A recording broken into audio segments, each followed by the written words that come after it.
Goddag og velkommen til en kort præsentation af Gefion Destilleri og Tapperi. Jeg er Allan, jeg er den ene halvdel af vores lille hobbydestilleri, og Michael er den anden halvdel. Vi er kommet dertil, at nu har vi været ude på markedet i små 5 år, og vil rigtig gerne have jeres hjælp til at komme det sidste stykke af vejen. Som det er lige nu, så har vi formået at have en produktion af vores gin, vi har produktion af rom, vi har produktion af vodka, og til sommer så kommer vores whisky. Og det har ikke været helt uden succes. Vi formåede i 2022 at få en dobbelt guldvindende rom i vores årlovsserie, og derudover så vores første æblegin, som vi nogensinde lavede, fik en fantastisk sølvmedalje. Vi vil rigtig gerne bede om jeres hjælp til at få det sidste rygstød med på vejen.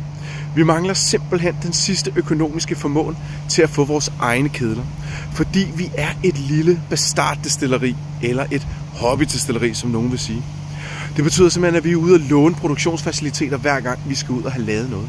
Det kunne vi rigtig godt tænke os, at I kunne hjælpe os med at komme over det stadie. Derfor håber vi, at nogle af de produkter, som vi har lagt ned i reward-koden, kunne være af interesse for jer. Sådan så at I kan få lidt godt ud af det, og vi kan få lidt godt ud af det. Og på den måde så håber jeg, at I vil være med til at støtte op om vores lille lokale hobby-hyrkevirksomhed herude.